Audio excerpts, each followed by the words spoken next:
Is Donald Trump delivering on peace, or is he just a gatekeeper for the deep state and many other unseen interests to the American people? We're going to talk about that and a lot more in today's episode, including the fallout from the Zelensky and Trump negotiations, the contrast with what's going on with Israel and the aid being sent there. We're also going to talk domestically a little bit about the recent spending increases and possibility of giving out some tax cuts. We'll talk about it. And we'll finish out with the absolute flop of the Epstein files being released. We got a lot to cover today and not a ton of time that I want to do it in. So let's kick back, relax. I'm your host, Sal Assante with We The Patriots Podcast. Thanks for tuning in. Let's get right to it.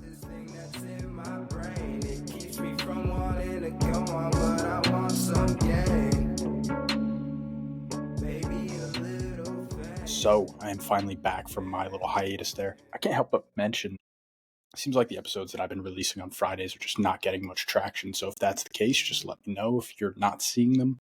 If you don't want to see episodes on Friday, I won't continue to do them. But I like getting multiple episodes out a week. Maybe I'll do Monday, Wednesday releases. I don't know. Let me know in the comments what you think about that. Without any too much more jibber jabber, I want to kind of get right into this today. For those of you that saw that viral clip going out, I think it was about a 3 to 5 minute clip of the televised portion. I will caveat with that televised portion of the Zelensky Trump JD Vance meeting. Also had Marco Rubio in the cuck chair over there, looking on in the meeting. I think he got 2 or 3 words in, but you wouldn't have seen that unless you saw the whole meeting. So I did actually catch up on my way back there on the entirety of the meeting, and I just got to say, it's definitely not what everybody thinks it is, and it's definitely not even what I think it is. Now, let me preface this. A significant portion of the meeting and the talks and negotiations happened behind closed doors. There was a point reached where I believe, at least it seemed like on camera, that Trump believed that they had a deal. He kept mentioning that they had a deal. And what Zelensky continued to propagate was that there was no deal without securities. And what he means by securities is that the U.S. is willing to commit their own troops and their own defense if Russia is to go against the ceasefire agreement. That is what Trump is trying to get Zelensky to buy in on. Trump continuously going against this, as we'll see. We got to get the deal done first, yada, yada, yada. What you're going to see, and what I've continuously seen until I watched the whole thing for myself, was each side, and when I say each side, I'm talking about the left and the right here, which still continues to be a conversation, but I'll save that for another day. Each particular side is claiming that they watched the whole video and they've come away with a pure takeaway, that Trump and JD ganged up on Zelensky, and or the opposite. People on the right saying that, the Trump team really stood up for themselves. And just to be honest with you, I haven't watched the whole thing. What it seems like is there's a lot more that happened behind closed doors than what we saw on camera. And I think that's obvious. Obviously, a lot more negotiating happens behind the scenes without the cameras rolling than does it with the cameras. Do I think that it was a mistake to use the cameras from Zelensky's point of view? Absolutely. Point being is, if I had to guess what was, and this is just me going out on a limb here, what I had to guess was the intentions of this meeting from the Trump team standpoint was they wanted to get an image of them fighting back. They wanted to get an image of them standing up against what has been to this point a nonstop expenditure of US dollars. Sorry for the pause there. What I was looking for was the episode that I'd done, and this is on me for not keeping better notes, but let me know in the comments if you know exactly what episode I talked about this, but I broke down a whole bunch of spending, and what that spending was what our allocations were to each country during our recent administration, that being the Biden-Harris administration. And what that had shown, if I'm remembering correctly, was multiple hundreds of billions of dollars being spent on Ukraine. Upwards of 100 million, may have been just less, 80, 60 billion dollars. Not 100% sure, but I'm just trying to go off of what's in the back of my head, because when I was looking at the money that had been spent on this Ukraine war, all I'm seeing nowadays is slightly over $100 billion being spent by the United States, and somewhere around the same ballpark number, a little bit less spent by the entire European Union combined. That being said, when you look at things like trying to find transparency and trying to find out what the real number is, that's where my issue was. I wasn't able to really find those numbers that I think I was using previously. Now, whether those were fabricated, whether those were completely incorrect, I'm not 100% sure. I take full responsibility having not fully vetted them. However, that being said, when you look at, looking back, and we'll talk about Israel in a little bit here, but when you look at what kind of expenditures we've been making on behalf of Ukraine, it is in the echelon of hundreds of billions of dollars, maybe slightly over 100, maybe closer to 200. That's what's posted right now. As you go and you look into it, if you are so advantageous, go ahead and check it out. What you'll find is that Congress has approved spending somewhere up to about 180 billion, maybe a little bit more. We've used only about 100 billion. That's alleged. Okay, you never know what goes on in the back room, what's not posted, but that's what's been alleged, is how much we've been spending. And Trump really needed this moment.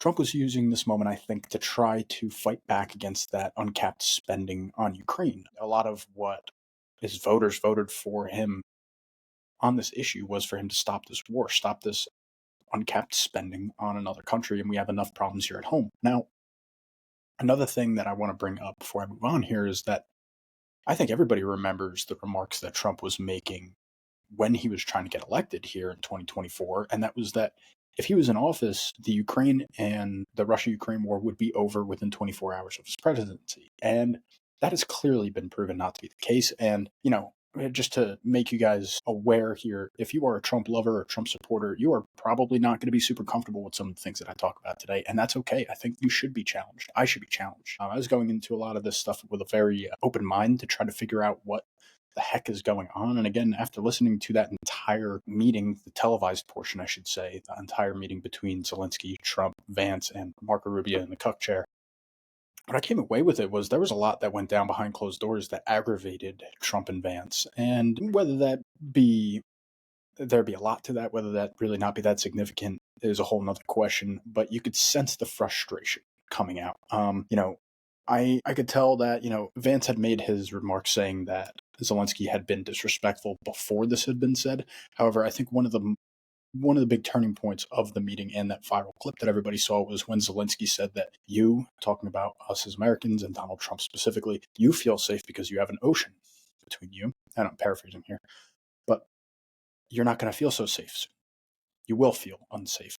And I think that kind of changed the tide. When you are going to a large power like the United States and requesting aid in terms of fighting your war, you can't really go in there as the big boss of the situation because you are asking for a donation. And that is what seemed to totally set off Trump towards the end of the meeting and made him take over the last couple minutes there and really control the ending of the meeting. And then, of course, you have the Truth Social posts where he says that we kicked him out and this and that and yada, yada. Essentially, what it seems like is that there was a deal that was made behind closed doors, and then Zelensky repented on that deal in order to get in front of the cameras, in front of the American people, and try to, in less words, essentially say that we're going to have to guarantee that our American boots are going to go on the ground if things hit the fan again. And I think that's something that Trump seemed not willing to agree to or want to agree to. The way that he seems to be coming at it is that he wants to be the peacemaker. Now, there is a big problem that comes with that, and that is that you're trying to arbitrate between a aggressor and a victim. You're also trying to maintain this kind of delicate, balanced stance where, he kept mentioning, of course, I need to be talking with Putin. How else would I mediate this? Which is true. Now, the other part of this is that Ukraine feels vindicated in requesting or demanding, I should say, which is what it sounded like, in the meeting. And you can go listen to the full thing. You won't hear that in the viral clip. It did seem like Zelensky was demanding that Putin and Russia be paying for the damages that are caused. And if you look back historically, he tried to make a historical reference saying that the person that starts the war is always the one who has to pay, and that's just not true. Just realistically speaking, that's nowhere near the truth. What the honest truth is that although Russia probably does not want to continue to wage this war, they can. Whereas Ukraine is asking for boots on the ground from places like France, places like Great Britain, even asking places like the United States for boots on the ground and assurances where Russia doesn't need to do that. They can continue to wage this war until they meet the ends that they need. And that is a position of strength. And I think that is what Trump is referencing. And I do think that Zelensky put himself in a bad spot, not necessarily with the public, because the public is, generally speaking, a lot of people are siding with the Zelensky camp because they're anti-Trump. And that's kind of noticeable. But they do have a point. And the point being is that there was an aggressor. So there does need to be a mediation here. And if we do want to see lives saved, there does need to be an end to this war. And that is my true feeling. And unfortunately for Ukrainians, you are going to be giving up some things that you don't want to give up, whether that be land, whether that be assurances to Russia that you're not going to be joining NATO. There's going to be some things that are uncomfortable. And that is just the way of war. If you are losing a war, you are not arguing from a position of power. You are arguing from a position of weakness and trying to get it done with. Whereas it seemed like Zelensky was trying to argue that we should continue fighting.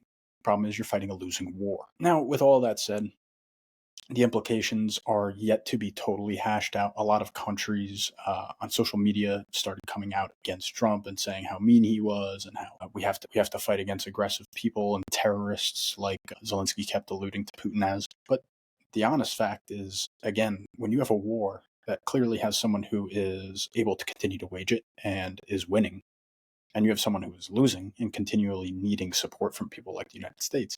Mind you, I'll put a caveat here. Without the United States' help, I do not think that Ukraine would be where they're at today. They may not exist today. And whether you believe Putin in saying 3 days, you believe Trump in saying 2 weeks, I think they would have lasted a little longer than that. But I do not think that without U.S. help, they would be here 3 years later, even on the negotiating table. So with all that said, I do think that it's important that we recognize as Americans that if we do want our dollars to stop flowing to this war and start paying more attention to domestic problems, which are very much alive and well here in America, in the United States, if we want that to happen, we're going to be a little bit uncomfortable with the negotiated deal at the end of the day. So with that wrapped up, I'll wrap it up with this. Hopefully I could reach out to Damon Bohr, History of Russia. He was a great conversation when talking about Putin just because of the research that has gone into his show. And I'd love to see updated thoughts from his perspective and see how he feels about things. If we remember back, if you didn't see that episode, go check it out. I'll link it in the description. We remember back to that show and you remember some of the historical facts. Ukraine, just the name itself is actually referring to the borderlands in Russian. And Ukraine was absolutely a part of Russia, a part of the USSR, 100%. They did give it up and allowed its independence. Why they did that is a question that many people have asked since, but that's beside the point. The point being is there are some historical backings for Putin maybe wanting to re-include Ukraine into the Russian sphere of influence. That needs to be taken into account, whether you are, you're not a Russian stooge for pointing that out. At least I don't think I'm a Russian stooge for pointing that out. What I'm trying to be is middle grounded, even though sometimes that's the softest place to be, middle grounded and trying to understand the true situation. And when you do so, it gets really dirty. And again, that's going to be the bottom line. Hopefully Damon can come on here and explain a little bit better for us here, but just take away that if this war is to end, it is not going to be clean. This mineral deal that Trump is trying to strike may be like a good safe face type of thing for the United States, but at the end of the day, we're going to be losing money with this venture.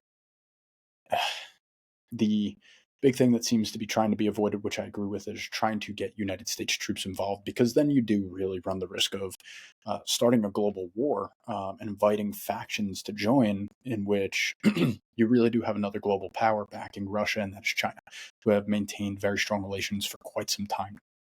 Now, to move on and stay in that foreign policy sphere, I do want to mention Israel, because a lot of people, when seemingly people on the right, I do want to stop referring to this, but this is really how the media in the West and particularly the United States goes, referring to people who are leaning Republican as the right and referring to people who are leaning towards the liberals or the Democrats as the left. So I want to get away from this. We'll see if we can get away from that as a country for a while, but I'm going to have to keep going towards this. So people on the right on social media are tending to side with yes, this is exactly what we wanted. We wanted Trump to be sounding like he is strong, like he's fighting back against this. And people on the left are seemingly going against everything that Trump is doing in this situation. You don't really see too much breaking lines. And it does seem to be something that the media is trying to take up as a huge story. Now, what a lot of people are saying is, well, you want the funding to stop the Ukraine. What about Israel? And I would say that's a good point. What I had looked into to see if, because to this point, other than spending bill, which we'll talk about a little later,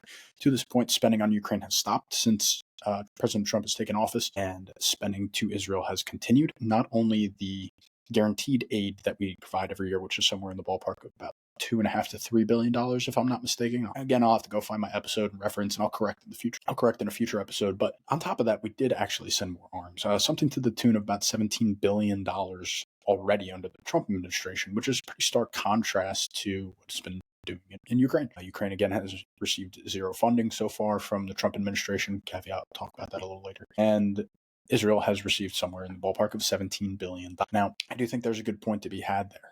Allegedly, before Trump even took office, there was a ceasefire that was engaged in by Hamas and Israel. That does not mean that Israel has stopped its its operations in the West Bank, and it does not mean that they're not taking advantage of what's going on in Syria, as I'd mentioned in another previous episode. Now, that being said, what does seem to have happened is that there has been some hostage exchanges, and something that Israel is a little bit upset about is that instead of receiving entirely alive hostages, they have received the remains of some hostages. They have received some alive, and they have exchanged, but it does seem like the ceasefire may not last too much longer because, like I just mentioned, there have been some exchanges made where you're exchanging alive people for the remains of people. Now, I've talked about this conflict at length, and I would much rather you go and reference the fully researched episodes that I have done previously, where I am much more confident in what I'm saying. But when I talk about this issue, really, the reason that I bring it up is that comparison to Ukraine. And it does seem like there is a two-faced message being put out by the Trump administration, one that is going to continue to fund and aid the war going on in Gaza, and not really putting any sort of leeway towards who is supposed to be our ally in Eastern Europe, which is Ukraine. If that continues to be the case, I think that Trump is going to have a problem. And the problem being is that already in his first administration, he was very pro-Israel, probably one of the most pro-Israel presidents in the United States history.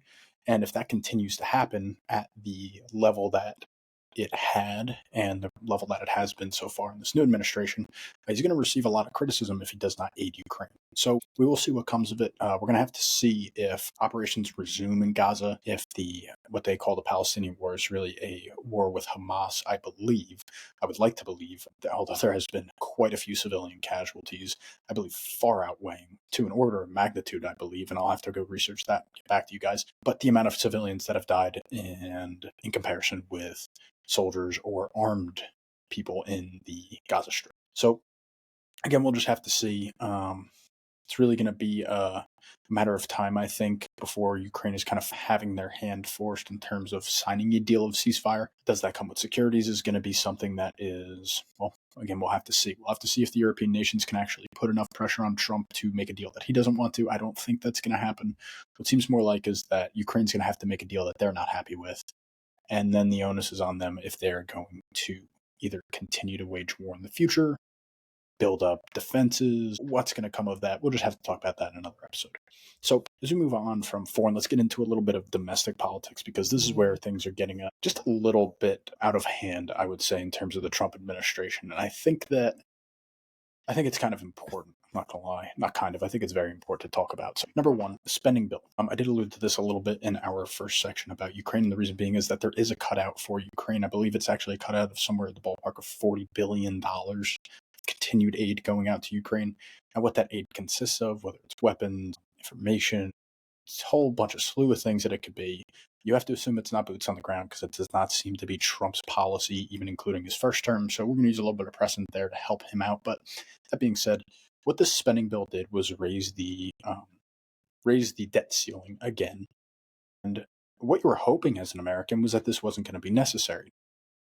Obviously, I think things have come to a point now, whether you're talking about welfare kinds of subsidies, whether you're talking about Social Security, the SNAP program, affordable housing, all this stuff that we talked about in a previous episode, very recent episode actually, the most recent, talking about modern day slavery. So if you haven't heard that one, go check out episode 101. It was one of my favorite episodes I ever did, and not too many of you guys saw it. So I'd be happy if you guys went and check that one out.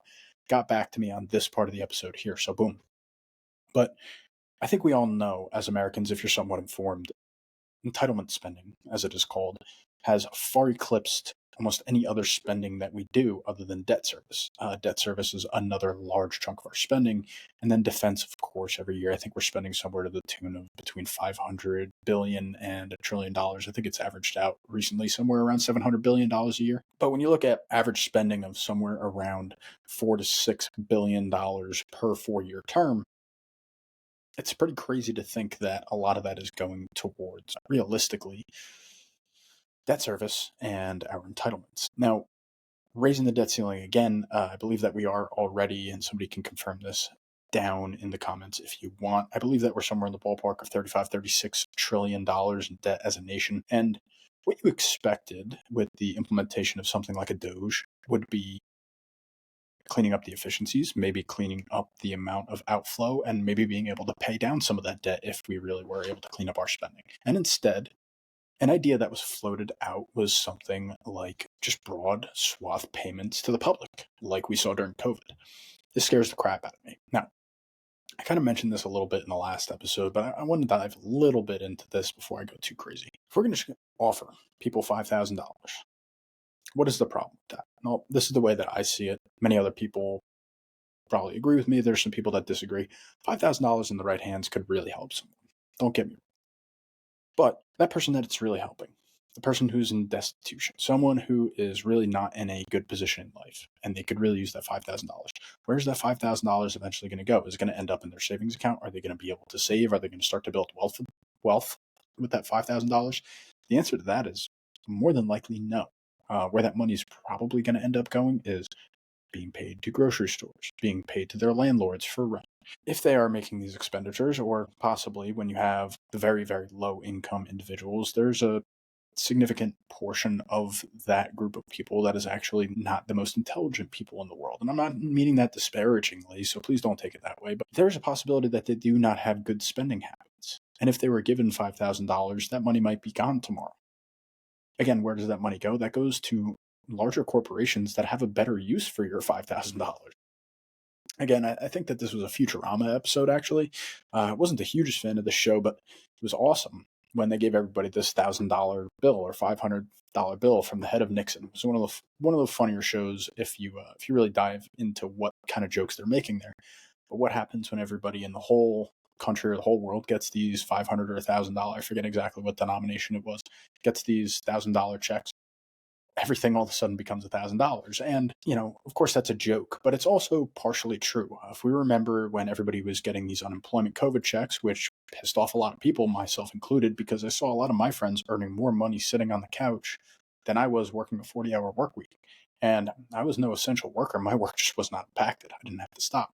And with that being the case, and having the ability to manipulate currency like that and send out tons of money, these stimulus checks that they like to call them, what ended up happening was the price of goods soared. I think, as I'd mentioned in previous episodes, the inflation is somewhere around 20 to 25% just in the last 4 to 5 years. And with that rate of inflation, well, that's what they call the hidden tax, is inflation. So what you would see with $5,000, well, you would see a much worse version of what happened during COVID. And I would be much more a proponent of take that money. What would end up being, I believe there's about 150 million taxpayers on record in the United States at the moment. You'd be looking at about a $750 billion bill.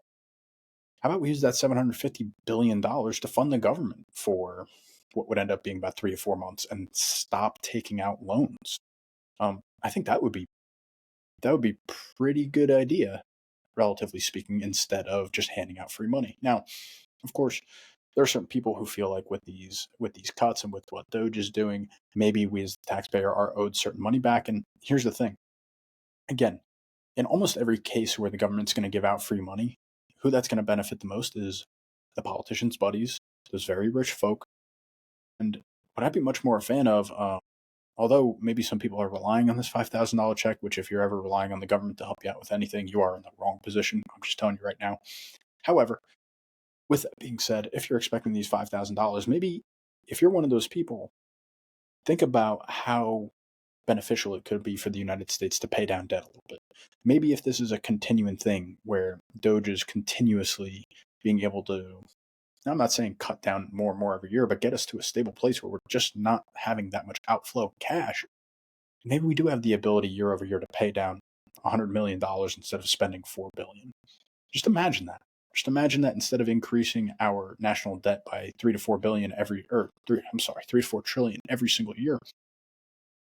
Imagine that you were actually able to pay down, not take out more loans, and pay down about $100, $200 million.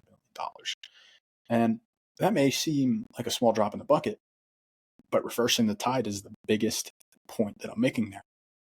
And if we're able to reach that point, if we're able to get to a point where we are slowly bringing down our national debt level, well, what that starts to do is it starts to snowball. So you start to pay less and less interest when you're able to get ahead on your loans.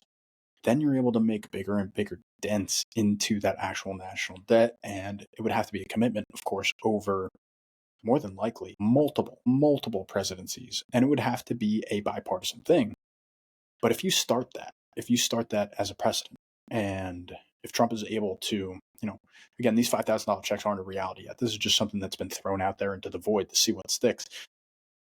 I would hope that maybe we can get to a point like Florida has with their state debt, where you're paying down such a significant portion of it. I think, as DeSantis has said, they paid somewhere in the ballpark of 60 to 70%. I could be wrong on that, so let me know.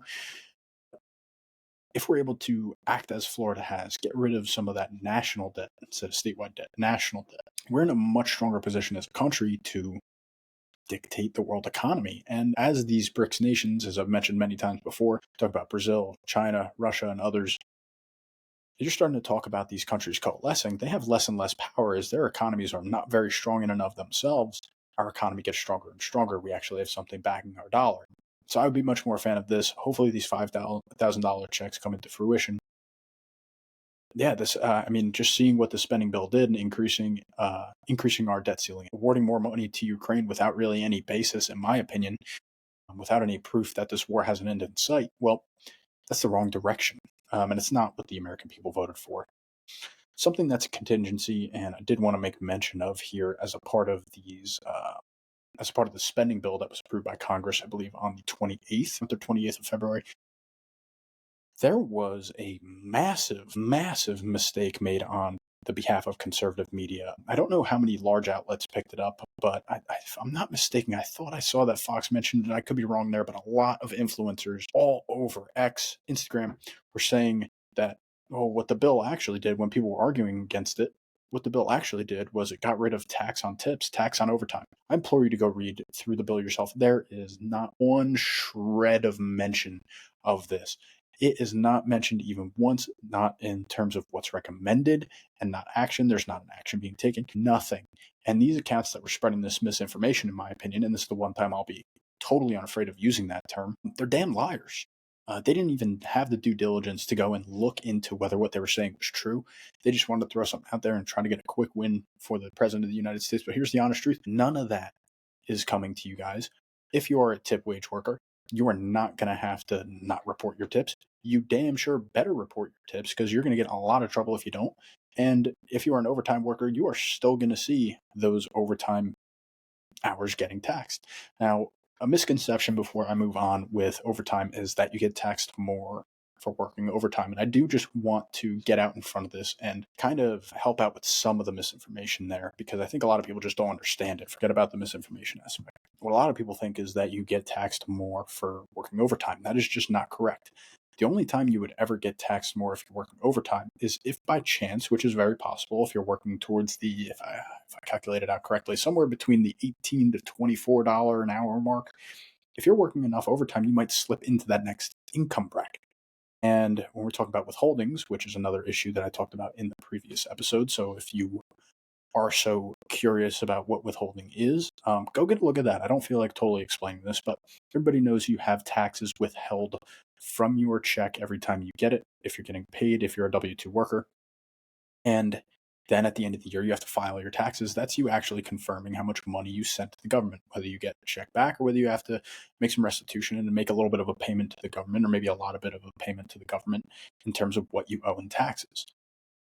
Now, that's the only time that you'll be paying more, again, is if you slip into that next income bracket. And the way that taxes in America work, doesn't matter if you're talking about state income taxes or you're talking about federal income taxes, it's all on a graduating scale. So it's not that every dollar you make in that next income bracket, once you flip over, we'll say the income bracket, I know it's somewhere around here, but I'm not exactly sure, somewhere around $50,000 and going up to about $100,000 to $105,000. Once you slip into that $50,000 range, it's not that every dollar gets taxed at whatever it is, a 28, 30% rate. No, it's only the money you make above that rate. So that might be why all of a sudden, if you're working throughout the year and you're calculating your taxes, you're saying, no, I'm only seeing about 20%. This is really nice. And then all of a sudden, you see about 40% of your check being taken. It might be because you slipped into that next income bracket and your withholdings are trying to account for that so you don't get hurt when it comes time to file your taxes. That's all that is. You're not getting taxed more on overtime. You're not getting taxed any less. It's only based on if you're in another income bracket. So just to get out in front of that, that is the truth. That is how taxes actually work. I may have explained it like a dummy, and there may be a little bit more facts to be said, but I didn't misstep there because that was a misconception that I previously held when I was much younger, when I thought I was getting taxed a lot more when I was working overtime. And the fact of the matter is that is just not the case. Now, when they're talking about removing tax on overtime, I assume what they're saying is once you've already worked your 40 hours, you've paid your fair share, you're no longer going to be taxed on that extra hours. And if that's the case, well, that would actually be very beneficial to a lot of Americans. The fact of the matter is, this spending bill that just got passed a few days ago does not include any language, does not include any actions that actually make it seem like that's going to really happen. Now, to move on to the last thing that I want to talk about today, this one infuriated me beyond anything else that I've talked about today, and it's not even close. Something that a lot of I would say not even a lot of Republicans, a lot of Americans are infuriated with is the seemingly olaying style of our leaders, politicians, of very rich people, could be people of Hollywood, who are just totally fine with things like pedophilia. Whether you're talking about the recent arrest of P. Diddy, whether you're talking about the Epstein case, whether you're talking about Bill Clinton, whether you're talking about whomever, anytime that there is mention of a full-on adult taking advantage of a minor, it does seethe under the skin of most Americans, I would say. Not the type of Americans that you're going to go and see they're going to start calling pedophiles maps. If you don't know what a map is, it's a minor attracted person. Thank God this was part of the lexicon that did not get adapted to mainstream culture. A pedophile is a pedophile. A pedophile is someone who is egregiously taking advantage of a clear age gap, and that age gap including someone who cannot consent to sexual activity. That does vary on state by state, but that does not matter when you're talking about the case of Jeffrey Epstein, or at least as many of us have been made to believe. What we got teased with on Thursday, I believe, as previous Thursday, was that there would be a whole bunch of files coming out on Jeffrey Epstein. This big Epstein file drop was coming. And what was it? Well, first of all, it was a massive media show for nothing. Excuse me one moment. If you haven't been paying attention, Trump and his administration have been taking steps to remove certain influencers and certain news outlets from the press releases, press briefings, and a lot of those, if not all of them, are leaning towards the left. That's a problem. Now, is it censorship? Not necessarily. Is it not good? Yeah, it's not a great look, especially for the President of the United States.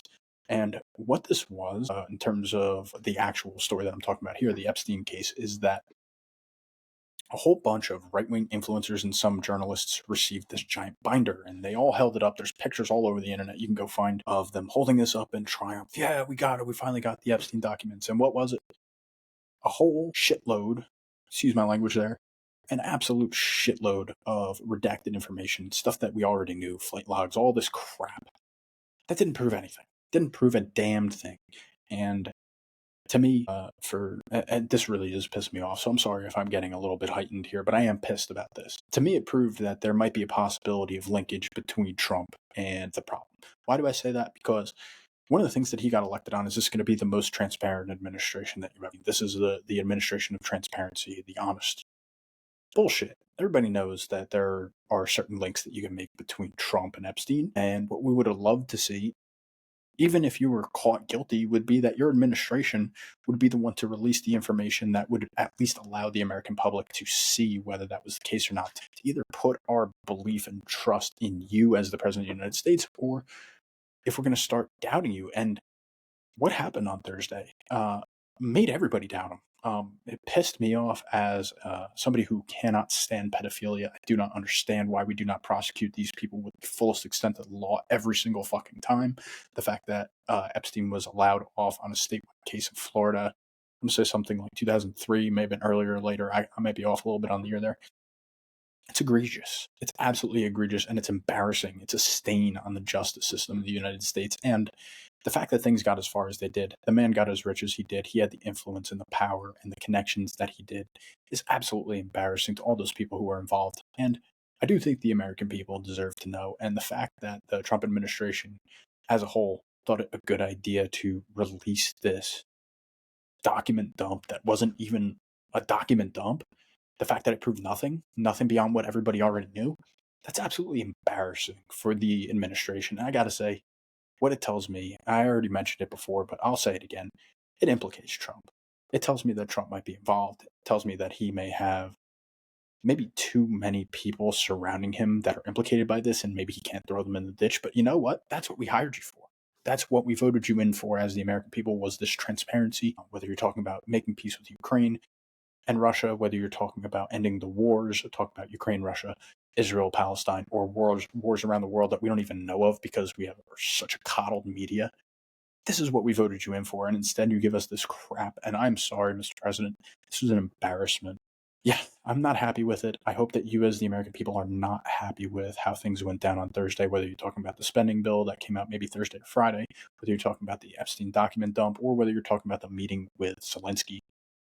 I hope that you're not happy for some reason or another, because to tell you the truth, I'm not happy about it. The only thing I might even be slightly happy with, and I'm really not, is the negotiations that happened with Zelensky. And the reason that I'm not so sure I'm happy with them is because, again, in that spending bill, there was a huge allotment of money that is actually aimed at helping Ukraine still, with no guarantee of the end of war in sight. And it brings me back to my original question there of, is Trump bringing peace, or is he a defender of the deep state? And I got to be honest, it's looking a lot more like the latter now. I want to know how you guys feel in the comments below. I don't really have too much more to say. I'm already seething. I'm going to end the episode there, but I hope you guys enjoyed. Again, if you made it this far, please go check out episode 101. It had a lot of good information on the just the failings of what entitlements in the United States are, why it might be said of a certain group of people in this country that they feel like they still have chains on them. And if you don't know who I'm talking about, well, you're probably not from America, or you've not been paying attention to history class at all. So go get a look at that episode 101. It's got a lot of good stuff in it. For now, that's all I got today. A little bit gears grinded. Let's hope that a little bit of restitution is made, that promises are kept, and that maybe, especially in terms of this Epstein case and the pedophilia, it actually gets exposed, and we don't see stupid crap like the Trump administration accepting people like the Tate brothers back into this country, or into this country for in the first place, and then trying to force the hand of someone like Ron DeSantis, who has been an absolute champion of anti-pedophilia action and laws being put in place in the state of Florida, and trying to force his hand to take these people into his state. What an embarrassment. What an absolute embarrassment. Let's not see any more of that crap. I don't know about you guys, but to me, if you are anti-Epstein, you are anti the Tate brothers, those freaking scumbags. And yeah, that's all I got for today. I'm getting too fired up. I think I might have to go have a drink. I hope you all did the same. Catch you next week. Peace out. I wanna be something, not nothing. Trapped inside my dream and I'm running away from these demons. But the feeling's so good, I'ma keep dreaming.